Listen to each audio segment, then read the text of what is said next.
Hi guys, welcome back to another video. Jen Crowley Art Gal here. Today we're talking about a super fun project using color and contrast. For today's project, you'll need a piece of paper. Mine is a piece of cardstock just because I'll be using a lot of markers on it. I have a fun printable of a hot air balloon that you can use or you can totally draw your own.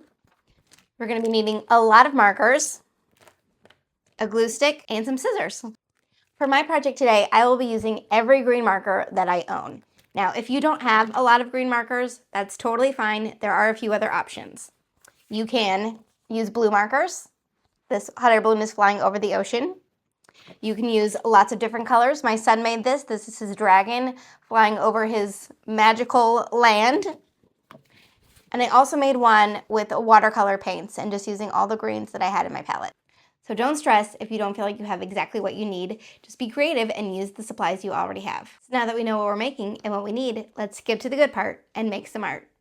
For today's project, I'm going to be using a lot of green markers, but like I said, you can absolutely use watercolor paints. I used green and browns to make this, but it's pretty easy to make our background. So I'm going to pick out my colors. Again, I'm going to be using green, and I'm just going to start sectioning off my background to make the different patches of landscape. In this one, I also added some water and like a little beach. So you are more than welcome to add whatever you want.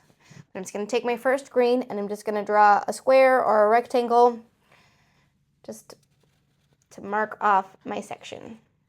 I'm going to go ahead and color this in. So now that I have my first square colored in, I'm just going to grab my next color and make another shape. I went ahead and added just a scrap piece of paper under this so that I don't get marker all over everything. But I'm going to draw with my next green just another shape. And a little tip, the bigger you make your shapes, the easier it's going to be on you and your markers. Because if you're drawing teeny tiny squares, it's going to take forever to draw all of those and color them in to color the whole page. I would also recommend using your marker all in one direction, either up and down or side to side, and try to color in every square the same way. You can change directions per square, but in whatever square you're in, try to keep your marker strokes going the same direction. It just helps it look more uniform, I guess, when you're finished in the final product. And try to color in every little white spot, because when it's all done, you'll see those little spots that don't have color because the whole thing is colored. So I'm just going to keep going, adding my squares all across my page and coloring them in. I have my background all colored in, so now I get to color in my hot air balloon. If you feel inspired to draw something else, I encourage you to do that.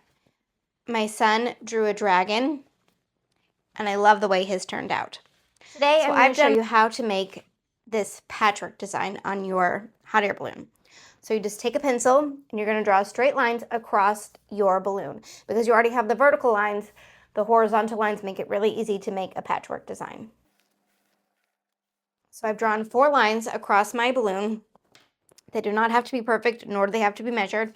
And then I'm going to pick 4 colors that I like.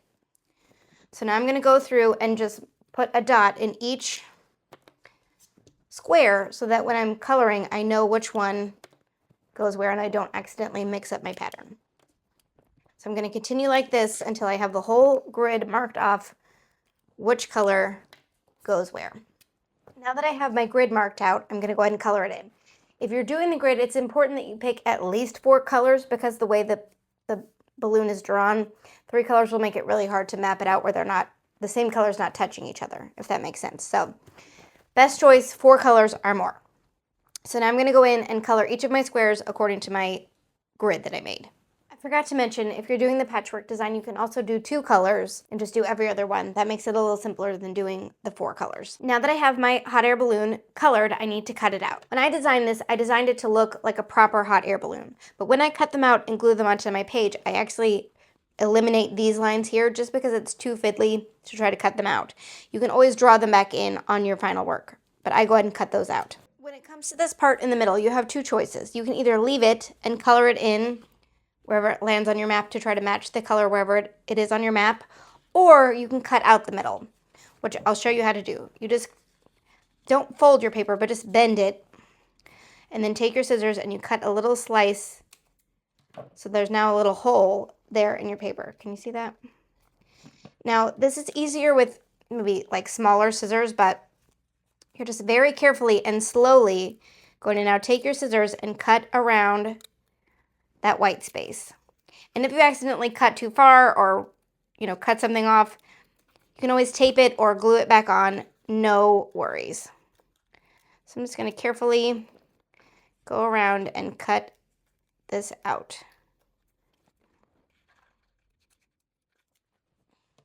Now I have the space in my hot air balloon where people would stand. And technically this part here is a part of the hot air balloon. I like to color it to match the basket, but you can color it however you would like. So now I bring my background back in. I guess it doesn't really matter which way it goes. I got a little water spot there, but I'm not going to stress because that's going to be covered by my balloon.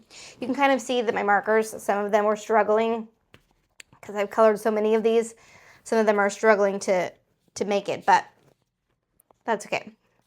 So I'm going to take my hot air balloon, and I like to glue mine kind of at an angle, like it's like going across the sky. Let's see how it looks this way. Oh yeah, I kind of like that better.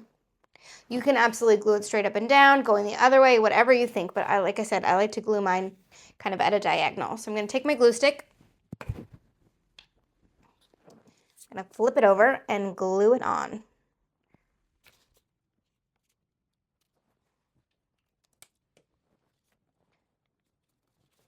Flip my paper over, press it down, and now I have a finished piece of art. If you could take a hot air balloon ride somewhere, where would you go? I hope you enjoyed today's project, and remember, keep exploring, keep creating, and keep making art. I'll see you next time. Bye!